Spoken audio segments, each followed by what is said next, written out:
How's it going, team? I am back again, and this week we are going to be talking about a ThinkPad again.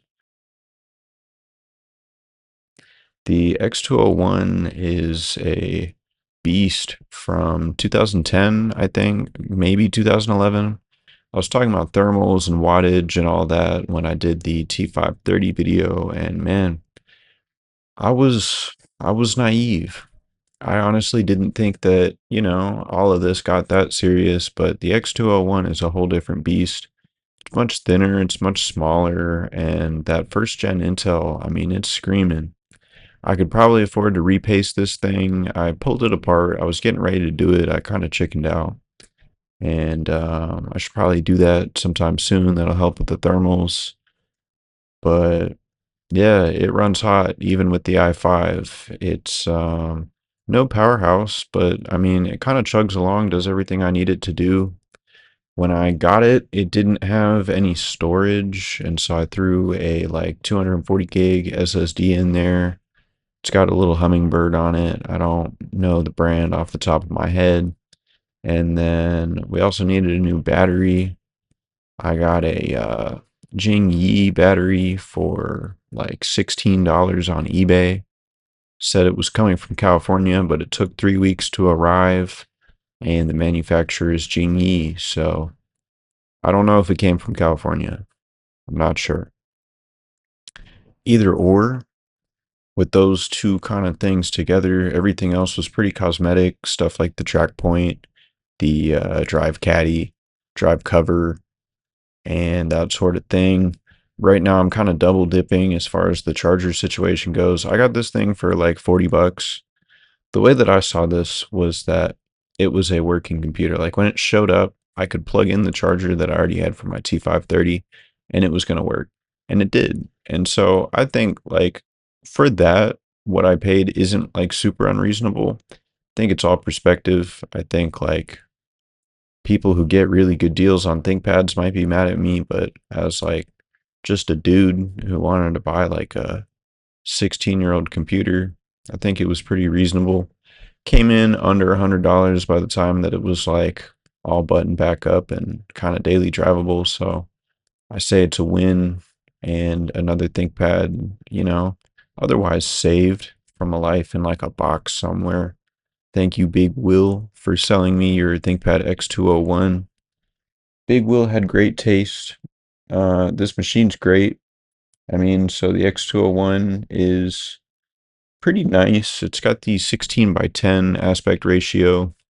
It's not that awesome 4 by 3 square that you get on like the older IBM ones, but it's nice.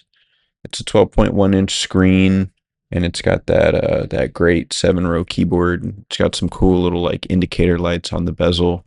I think it's like honestly just an extraordinary looking laptop. I get very happy when I look at it, get very happy when I use it.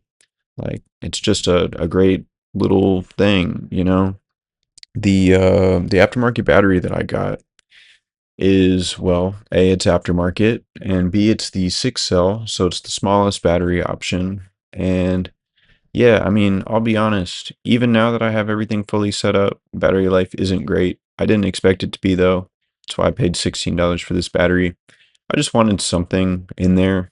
And yeah, I mean, it's working. I've read that like if you tweak some settings and put a 9 cell, like the really big one in there, you can get like usable performance out of these things. That's not really something that I'm like super concerned about yet. Like I don't mind using it on the charger. I have like the Lenovo drivers set up, the ACP, the TP SM API or whatever. And so like I can keep it plugged in all the time. It's not like just juicing the battery 24/7. It's not like super ideal. It's a tiny little like 12-inch laptop. You feel like you should be like using it on the move, but it's also like first gen Intel. I'm just trying to be respectful here. And so yeah, I mean, it's been nice.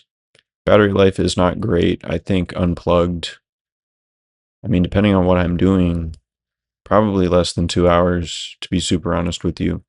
So far, haven't had anything crazy happen with it. The Health has not depleted as I've charged it, but I've probably only gone through a couple charge cycles at this point. And yeah, actually, no, I lied. Today, the first time that something weird happened did occur. It was at like 84%, and then the charging light went orange and it started beeping, and then it was at 5%. I charged it back up and everything's been fine since, but there was actually an incident. I should say something about that. I think that kind of like covers all the hardware concerns here.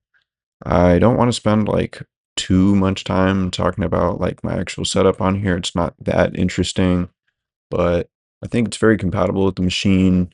I'm running Void, and yeah, the setup's pretty slim. I have kind of two things going on here, a little bit of a duality, a ThinkPad sort of deal. I've got vxwm on xorg, and that's been great. I just discovered this a couple days ago, honestly, and kind of feels like exactly what I was looking for. Kind of, sort of. I'm looking for a proper replacement for CWM. Specifically, I'm looking for a proper replacement to CWM on Wayland. I don't think it exists. To my understanding, there's actually implementation reasons why that doesn't exist.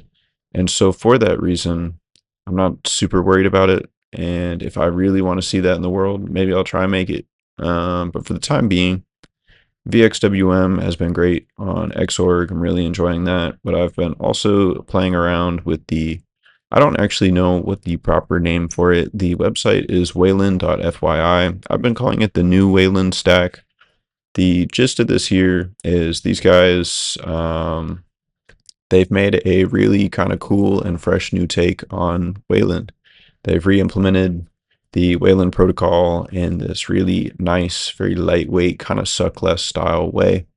And they've built a bunch of great compositors and other kind of little pieces of software to use alongside it. It kind of serves as both a proof of concept as well as, I mean, yeah, perfectly usable software. I wouldn't, fully recommend like getting ready to like make the full jump today. A lot of this stuff is pretty new, pretty active development, but I'm having a great time with these tools. Some of my favorite compositors that they offer right now, there's Havel, which is the flagship window kind of management solution for, I'm going to say this wrong, I think. I believe it's called Derive Linux. Again, this is a really cool project. I'm not going to spend like a crazy amount of time talking about it because I don't want to like butcher it, say anything wrong, but it's like a totally non-GNU, like bro just rolled his own everything. I gotta respect it. And his window manager Havel is really, really cool. I'm not using it on the X201. I'm actually using it on my desktop. I got the SWC set up over here, but it's also running here on the X201. And there I'm playing with Tohu, and I think it's called like Shuko. I don't really know how to say it. It's SHKO. And that one is basically Havel, but it's like more focused around like laptop usage is kind of their selling point. I honestly don't really fully agree with that. If I'm being super honest with you, just using it, I do not feel like they're the same. That's just me. I don't know. Like they're both floating window managers, but they do not feel synonymous. But I'm kind of losing the plot here. The point is this whole kind of tiny Wayland project is awesome. I'm really, really enjoying this, and I would like to try and contribute something to it at some point. I'm not really sure what. This isn't really my usual kind of element, but I don't know. I'm looking for a kind of fun new side quest, so I'm considering building something with this stuff. We'll see. I don't know. That was like a total tangent. I'm kind of like losing my train of thought here, but yeah. So we've got xorg and we've got Wayland on the X201, and that's been really nice.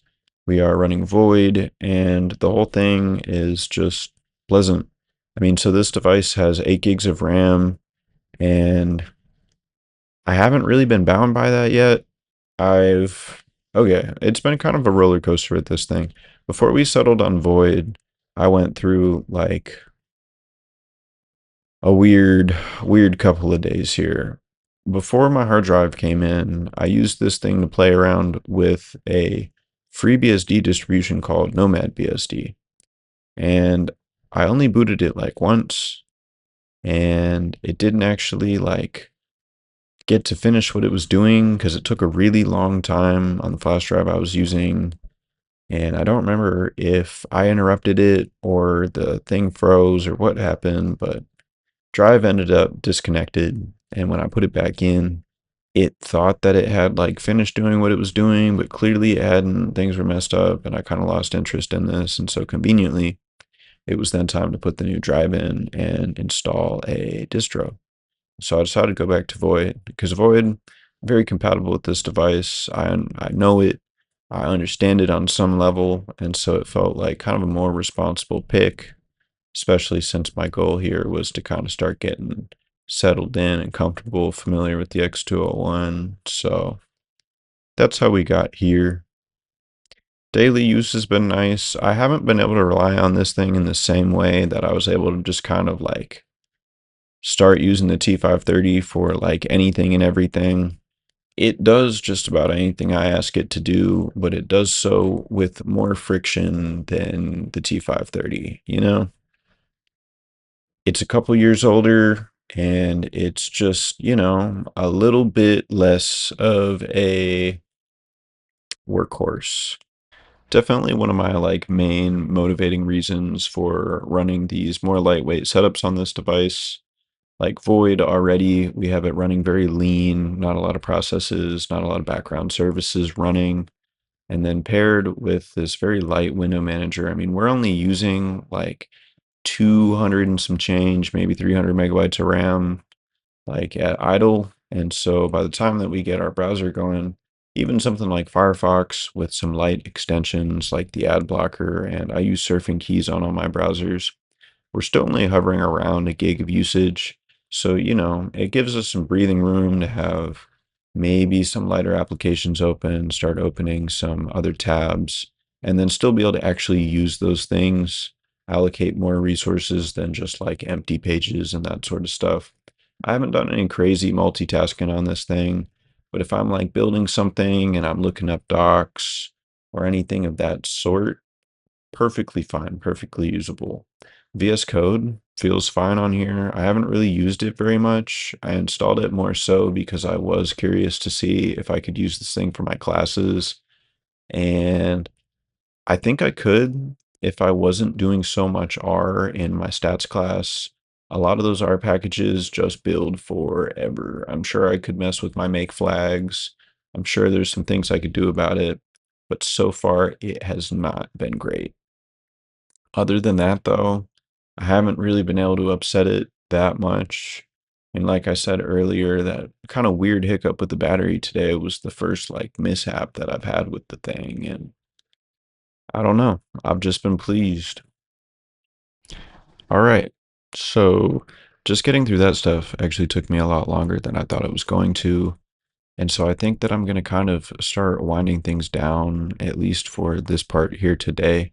Keep an eye out probably later next week for a first kind of real look and sit down on my game Black Dog. Haven't been working on it like actually no, I haven't worked on it like at all since that last video, but I'm gonna change that. I'm gonna be on spring break next week.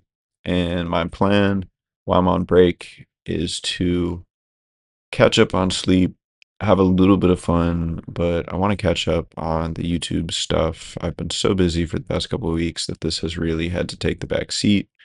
And I was really, honestly, unfortunately, really not looking forward to like sitting down and recording this video. I was very excited to get the ideas out there, but the actual like kind of process of sitting down and recording this one was really, really daunting. So yeah, thanks guys. I will see you sometime soon. Expect something from me next week. Again, I don't want to like make any promises, overcommit to anything, but just know I'll be thinking about the channel. I'll be thinking about the channel. There's going to be some stuff coming. Thank you for all the recent support. It's been very cool. Like always, it's been great connecting with you guys, getting to talk to you a little bit about some of this stuff. And yeah, I will see you next time.